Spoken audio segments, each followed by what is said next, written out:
Hoje nós vamos ter um bate-papo muito bacana com o Sérgio Baumel. Nós vamos conversar sobre a psicologia positiva dentro da prática clínica, que ele é médico, neurologista e intensivista, está trabalhando bastante, é psicólogo também, ele tem especialização em sexologia, ele também é mestre em psicologia pela UFES, Universidade Federal do Espírito Santo, e ele também tem formações, né, em psicanálise, em hipnose ericksoniana, em psicologia analítica. Ele é presidente da Sociedade Capixaba de Estudos Psicoterápicos, a SOCEPSI. Então, esse é o meu convidado e, com muito orgulho, ele foi meu aluno do curso de psicoterapia positiva. Bem-vindo!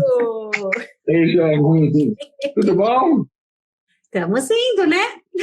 Estamos indo. Todo mundo em casa, bonitinho. Ah, sim. Tudo certo, né? Bom é que a gente pode se encontrar, pelo menos, nas internets da vida, fazer os cursos e assim por diante, né? Sim, virtualmente estou bem ativa. Sérgio, meu querido, gente, sem contar tudo aquilo que eu falei do Sérgio, que ele é médico, ele é neurologista, é intensivista, com certeza está trabalhando bastante, né? Ele participou do nosso livro Psicologia Positiva, dos conceitos à aplicação.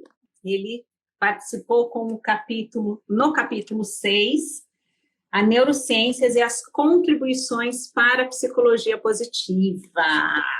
Então, a novidade é que eu agora vou começar, se tudo correr bem, o doutorado agora lá na UFES. E eu vou trabalhar com espiritualidade. Capítulo 5, Espiritualidade é um caminho para compreender os aspectos saudáveis da natureza humana. Página 102. Olha só, uau, um cientista estudando espiritualidade. Sim, precisamos mais ainda. Mais ainda. Eu sempre, a minha maneira de pensar dentro da psicologia sempre foi do lado da transpessoal, né? E uma coisa interessante da psicologia positiva é que ela corrobora com tudo aquilo que a psicologia transpessoal já dizia, só que de uma maneira um pouco mais metódica, para dizer, realmente, isso não é coisa de nova era só. Existe, é assim, funciona. Trazer a ciência com toda essa parte que é importante, todo mundo sabe que é importante, mas que desde lá do Renascimento foi sendo deixado para trás. Por que não? Porque isso a gente não pode estudar, porque isso não é ciência. Até o ponto da ciência, a maior parte dos cientistas falar isso não existe. Isso é invenção da nossa própria cabeça. Sendo que a experiência pessoal das pessoas não é essa. É de que existe. É de que existe. É de que não só existe como é importante. E a psicologia positiva está mostrando isso. Quanto isso é verdadeiro e importante para o bem-estar da pessoa. Né? A espiritualidade, né, além de contribuir para a qualidade de vida, é fator de proteção contra suicídio, né? Então, nós sabemos o quanto que a espiritualidade, ela não só contribui, não só como alimenta a nossa alma contra aquele vazio existencial, contra aquela frustração, mas como também nos protege, né? Principalmente quando a gente consegue nos conectar mesmo, vivenciar aqueles momentos de autotranscendência, que essa é a espiritualidade verdadeira, a gente se conectar com algo maior e passar pelas adversidades. Falando de espiritualidade, me ajudou muito a passar esse ano, né? Mas, Sérgio, qual a sua abordagem psicológica? Eu comecei a entrar no estudo da psicologia através justamente do que a gente chama de psicologia transpessoal. A psicologia transpessoal não é muito estudada na maior parte das faculdades de psicologia. Ela é, como digamos assim, um ramo específico, um pouquinho mais específico, das psicologias humanistas, né? Então começa com todo aquele pessoal, o Maslow, o Rogers e assim por diante, inclusive o Viktor Frankl, e isso vem, né, tomando algumas direções, né? Um autor que eu acho muito bacana, que eu procuro, na verdade, assim, eu quero estudar até um pouco mais, porque ele é bem complexo, é um cara chamado Ken Wilber. Ele é mais filósofo do que psicólogo, mas ele tem formação em psicologia, e ele propõe que a gente tenha uma psicologia integral. A gente tenta estudar todas as formas de psicoterapia e tentar entender em como elas podem se complementar e no que elas são parecidas também, além das diferenças, porque é muito ressaltar as diferenças, mas as semelhanças, e é evidente que tem mais de 400 formas de terapia que funcionam. E o que a Weber fala é exatamente isso, que, na verdade, todas elas estão certas, só que elas estão olhando só pedacinhos. Então, a comportamental está vendo só a parte do comportamento, mas está certo no que eles percebem. A cognitiva, a parte da psicanálise, psicologia analítica, assim por diante, a psicologia, antigamente chamada psicologia profunda, e assim por diante. Cada uma está vendo um pedaço. E, na verdade, a gente precisa ter uma noção do todo. Sim. Isso era uma coisa que, lá no milênio passado, quando eu estudei medicina, os professores falavam, você tem que ter uma visão global do paciente. Falavam da boca para fora. Na prática, eles estavam querendo ver o exame. Isso era uma coisa que quase que me fez sair da medicina, porque o discurso inicial era esse. Na prática, não tem tempo. Então, a pessoa chega, você vai lá, vê qual é a queixa, pega um exame. Na prática, as pessoas fazem exatamente o oposto do que pregam. Então, quando eu comecei a entrar na área da psicologia, comecei com coisas assim que até hoje o Conselho Federal de Psicologia diz que não pode fazer, que é terapia regressiva. Né? Não pode, não sei o quê, porque religião. Não é religião. Embora o Conselho Federal permite o uso da hipnose, e é o que eu sempre falo, né? A hipnose é uma gama de possibilidades. Você pode... Exatamente. Está lá no cérebro, né? Você pode manter o momento presente, pode ir para trás, pode... Pode até para frente. Pode ir para frente. Pode fazer progressão, né? Pode fazer progressão. Eu amo hipnose, vocês sabem disso. Então, e a minha história foi essa. Eu comecei fazendo isso de maneira experimental.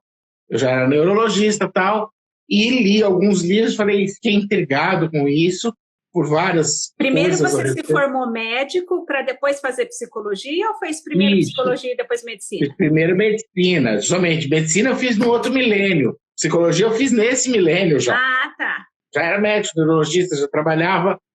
Mas eu li alguns livros, isso me interessou, e eu comecei a fazer assim, tipo, será que isso funciona?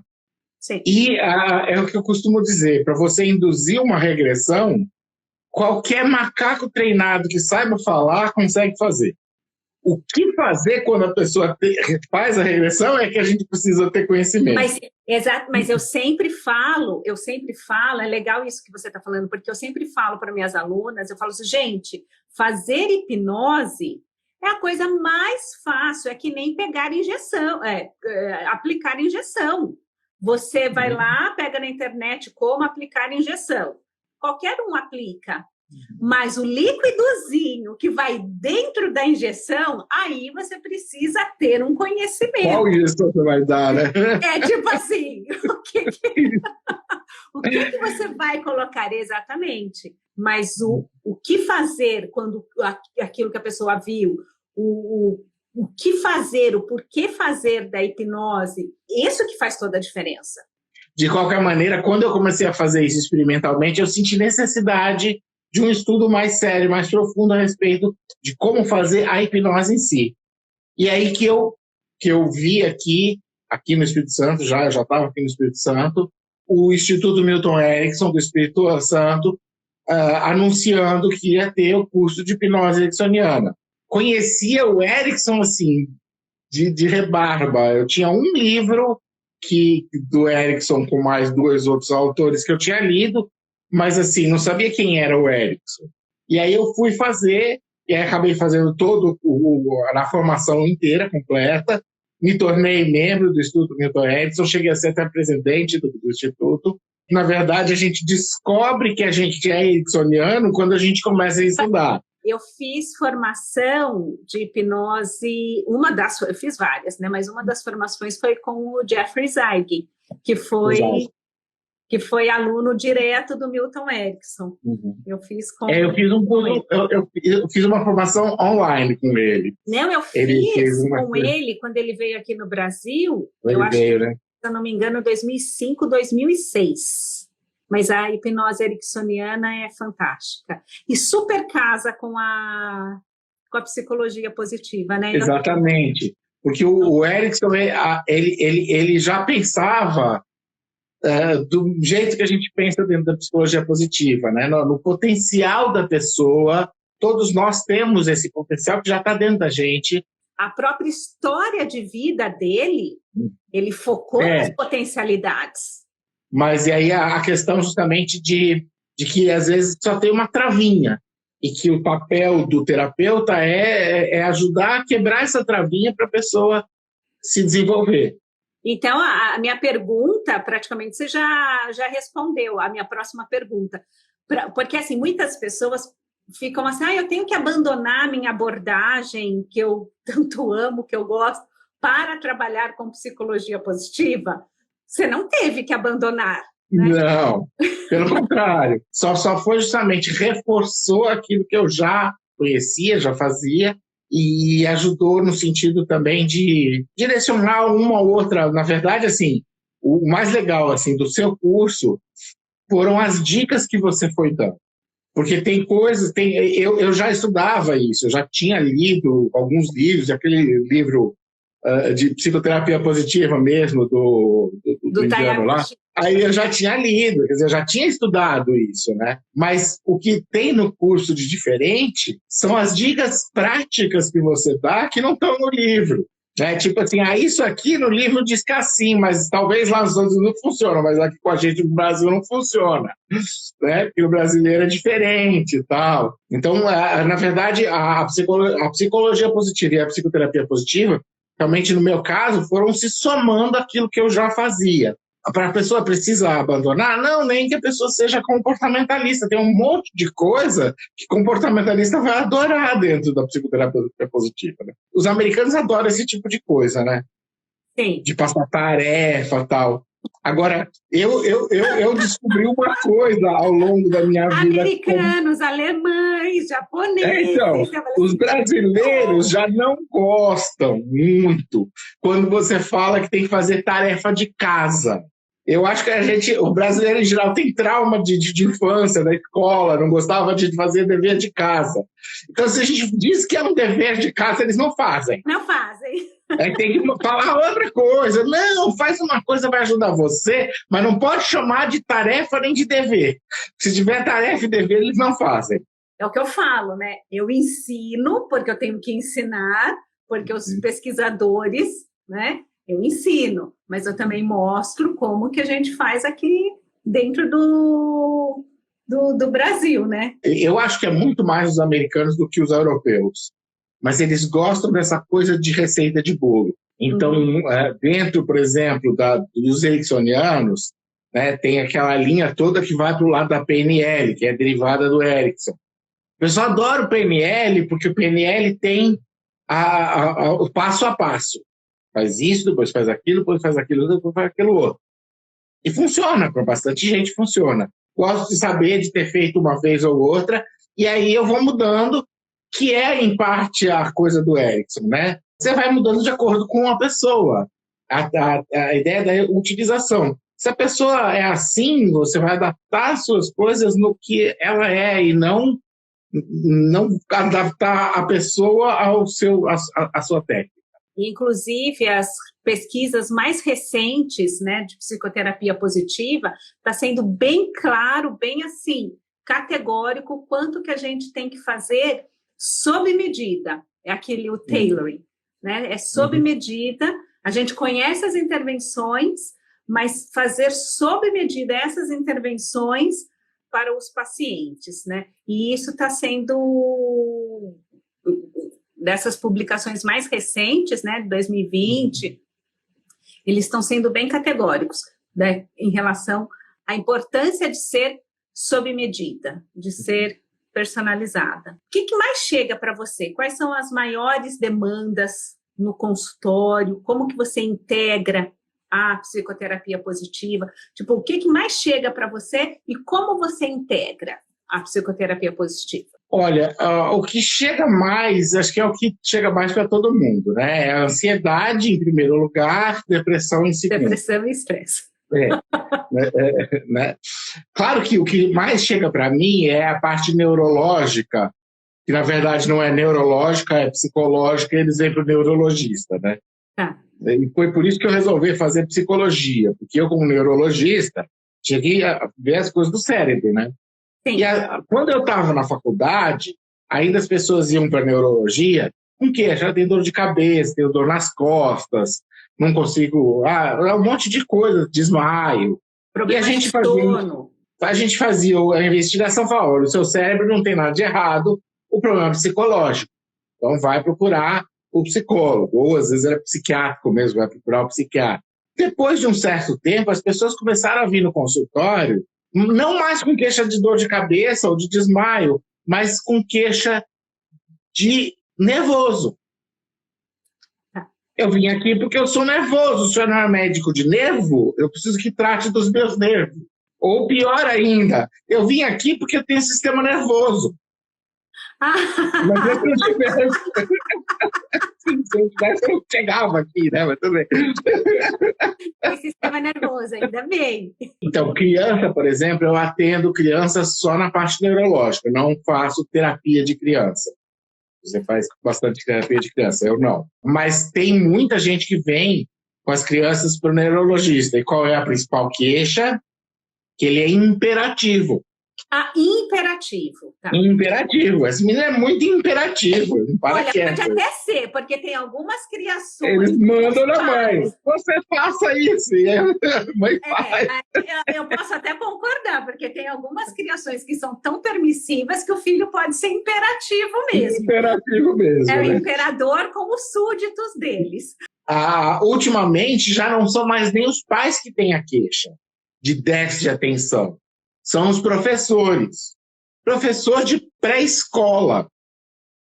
Criança de 4, 5 anos sendo trazido porque tem déficit de atenção, porque ele não presta atenção na aula. Que criança de 4 anos está fazendo, tendo aula que tem que prestar atenção?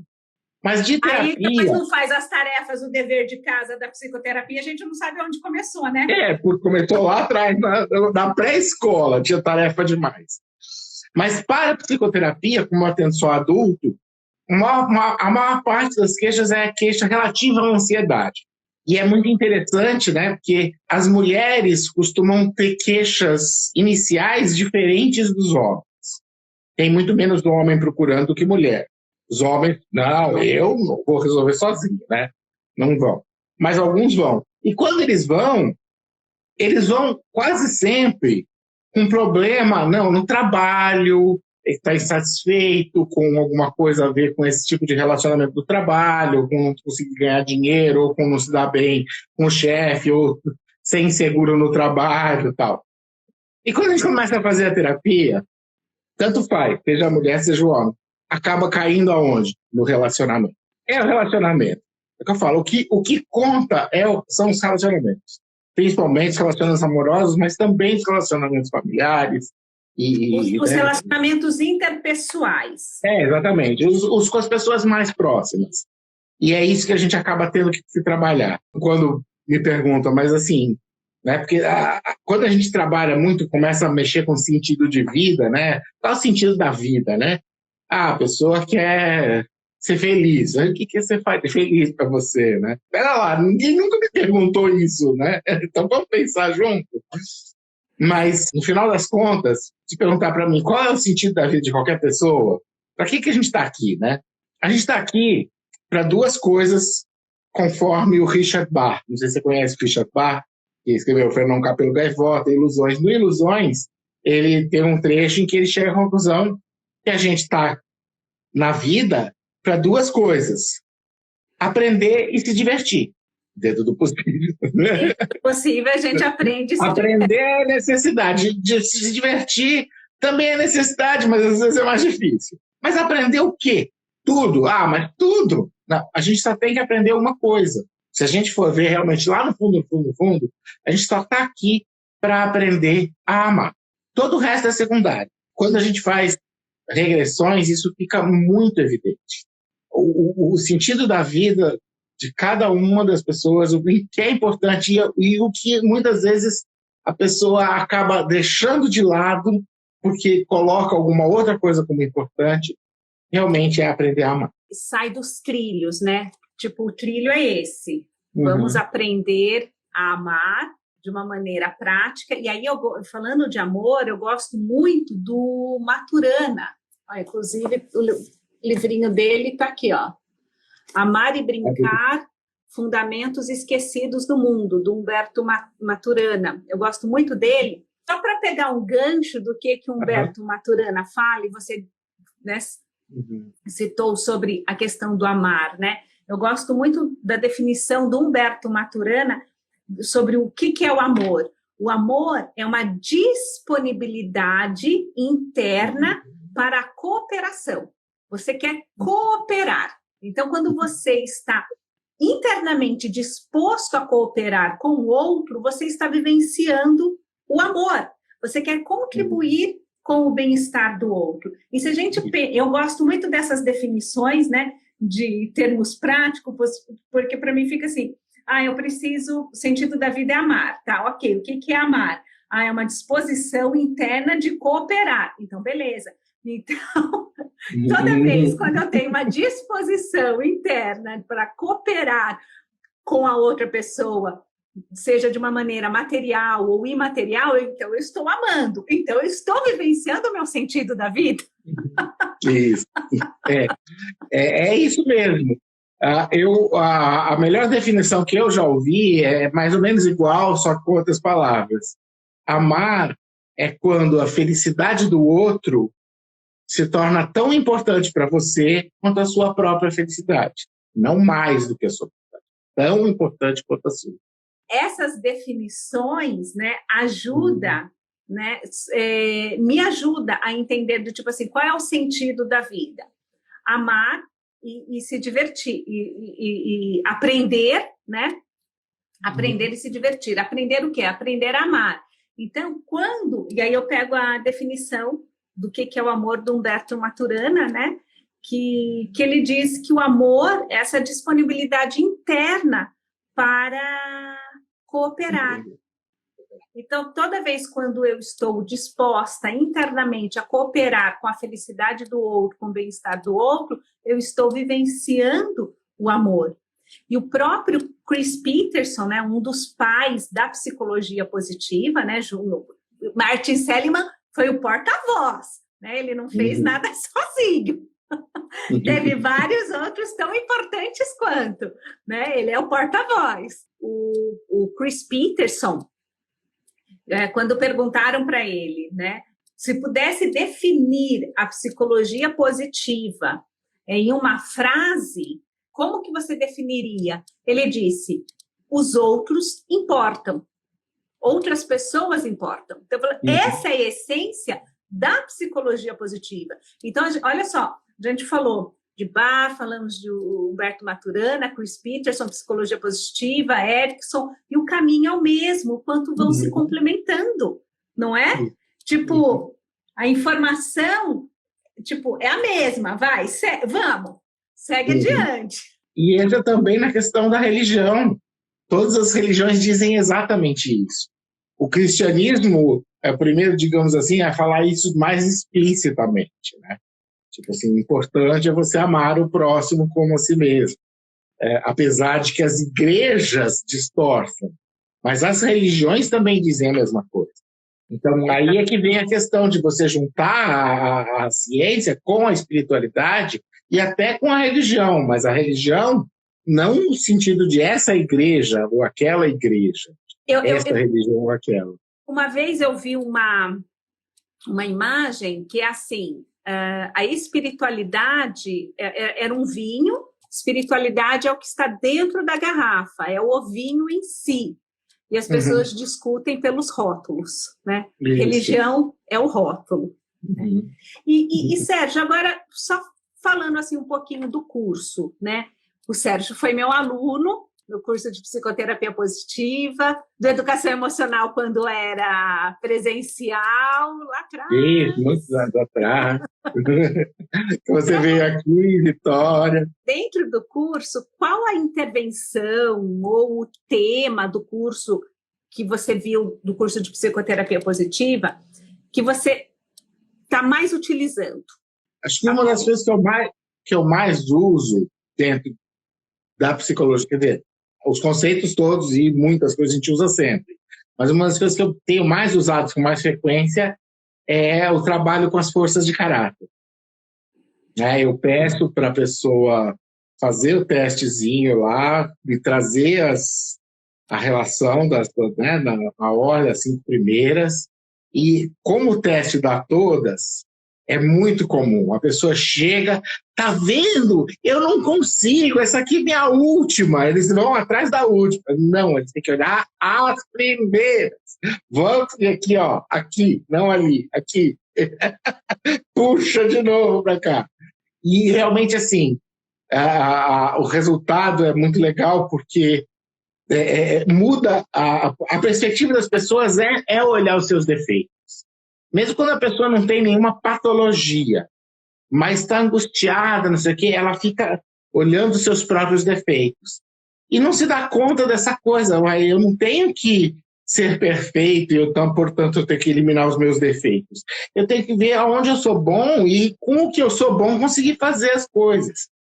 E, assim, às vezes, a sessão que a gente pega para discutir isso dá uma guinada muito grande em alguns, principalmente os homens, né? Aquilo que eu falei dos homens, né? Que são mais... Sim. Então, não, pera lá, olha quanta coisa positiva você é. Como você pode resolver isso com o que você é de positivo? Então, acho que isso foi do curso o que eu hoje mais utilizo, mas a gente continua utilizando todas as coisas. Porque aí incorporou tudo, né? Tudo uma... Depois que parece assim que você viu as forças pessoais da pessoa, as forças de caráter, parece que você não consegue mais desver. Normalmente, quando você está conversando, né, fazendo aquela anamnese, como que é, qual que é o problema, a pessoa vai falando dos problemas e quase sempre falando dos outros, né? A pessoa às vezes fala pouco de si. Então você, na verdade, fica faltando uma parte do que você vai conhecer a pessoa. Quando você pede para ela fazer o testezinho e ela traz isso, e aí a gente discute as forças, as 5 principais, às vezes 7 principais, aí a pessoa explica por que aquilo deu, não é realmente eu sou assim por isso, isso, isso, e começa a falar de coisas que ela não falaria, porque isso eu não preciso trazer para a terapia, né? A terapia é para eu falar do que está errado, não do que está certo. É do problema. Então, só que aí fica parecendo, a gente acaba tendo, né? Antes de fazer isso, a gente acaba tendo uma impressão de que aquela pessoa é só problema, né? Ela passa para a gente essa impressão. Quando a gente pega e vê as forças também, a gente parece que a gente conhece melhor a pessoa. Então é uma coisa muito bacana também. Exatamente. E a própria pessoa, ela se surpreende quando você dá o nome, né? Você apresenta a característica e ela começa, nossa, é verdade, eu nem sabia que isso era uma qualidade, eu nem sabia que isso era bom. Então, eu tenho uma pacientinha, ela tem 12 anos, a bichinha tem uma inteligência social que, olha, tipo, uma belezinha. E aí, olha só que interessante, a minha paciente, a primeira força dela era inteligência social, né? A primeira, estava lá. Aí eu falei, eu sabia. Aí eu descrevi, né? Porque a gente faz a psicoeducação, a gente descreve as forças. Ela falava assim, nossa, minha mãe vai cair de costas na hora que eu falar que a minha psicóloga falou que isso é bom, porque ela me chama de atrevida. Pior é isso, né? Pior é uma isso. Super qualidade, um super potencial. A menina, ela interage super bem em vários grupos, ela tem irmãos mais velhos e ela interage com os grupos dos irmãos mais velhos, com o grupo dos irmãos mais velhos, tipo, coisas online, para você ver como ela tem essa qualidade, né, da inteligência social. Eles fazem reuniões online, chamam ela, e ela tem 12 anos. Ela conversa, não sei o quê, e ela é tida como atrevida. Ela falou assim, então isso é bom, não é? Eu falei, é. Ah, minha mãe vai cair de costas, eu vou falar que a... Daí ela fala assim, porque eles sabem que eu chamo os pais para conversar dela. Você vai falar disso para minha mãe, né? Que é bom, que não é atrevida. Eu falei, pode deixar, que eu explico sobre as forças pessoais. Exatamente. Então, isso é uma coisa que eu acho muito bacana do seu programa de educação emocional positiva, né?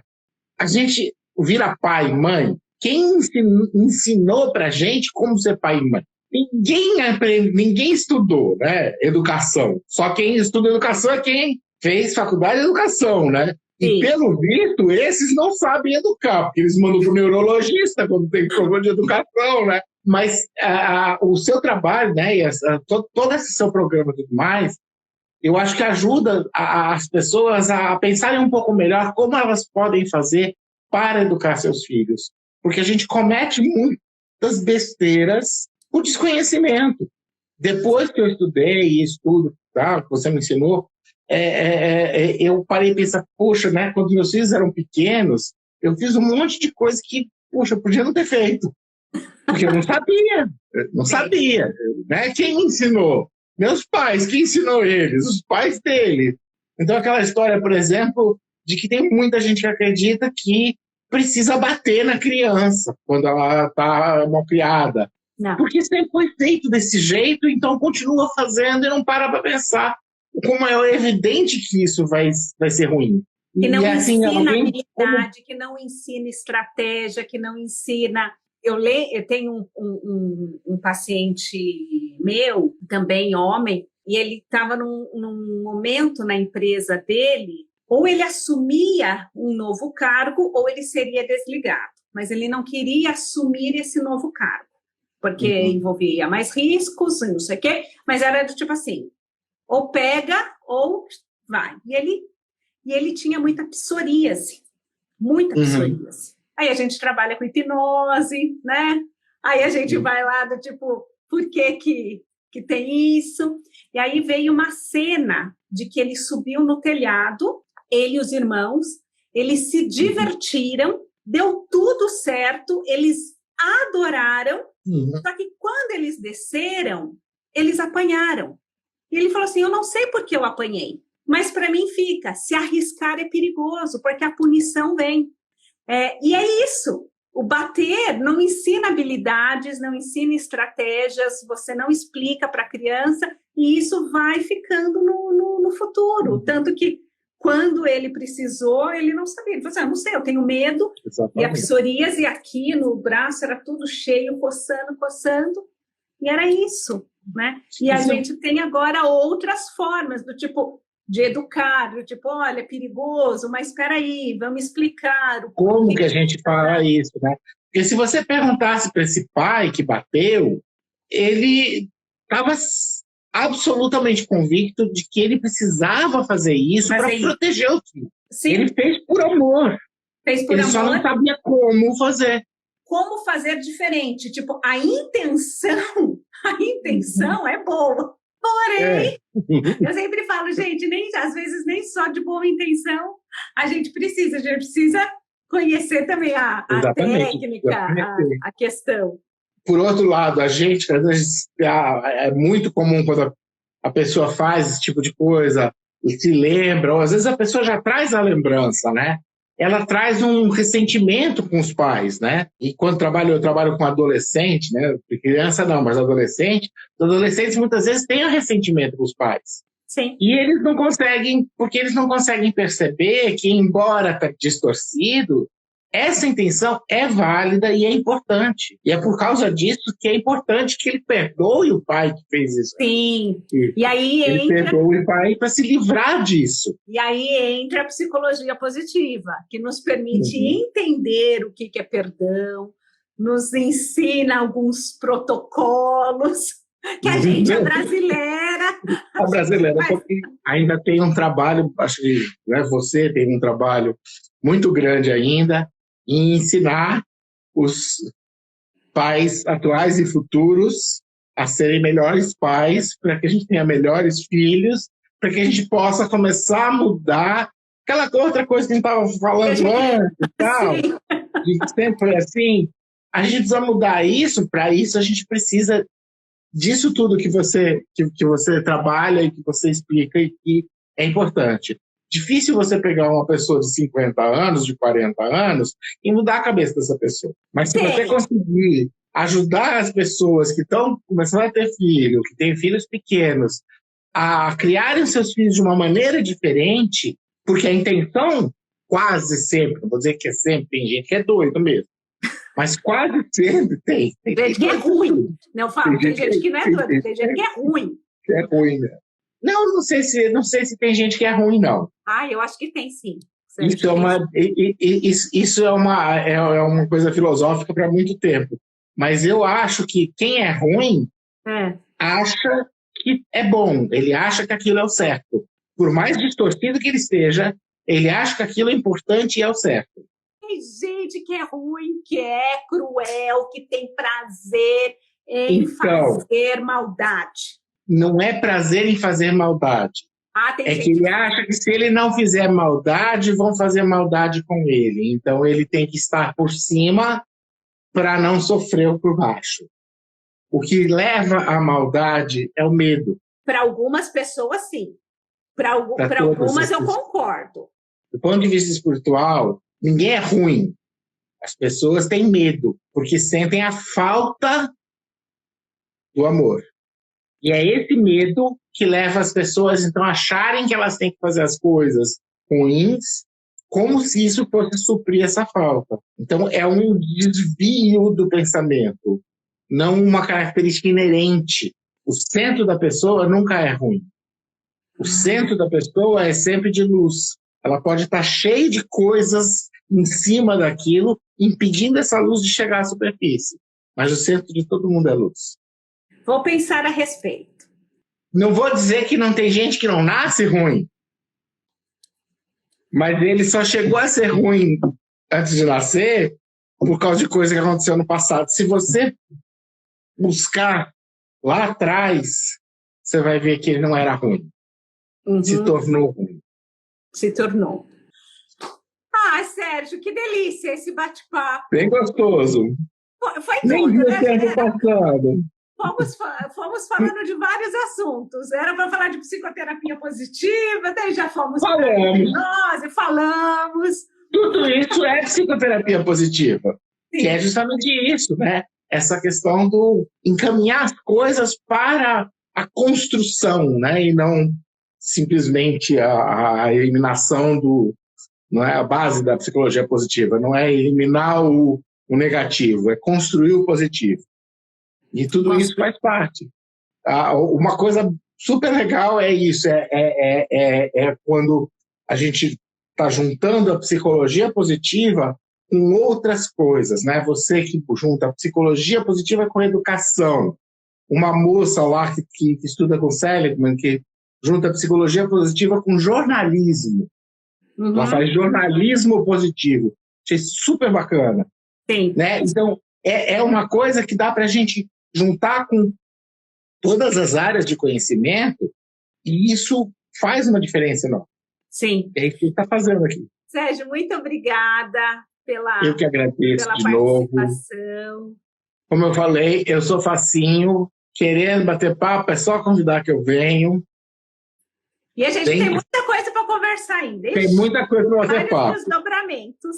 Vários desdobramentos, sim. Um beijo, Sérgio. Beijo do gordo. Você sabe que eu sou um Minion, aqui eu sou um Minion.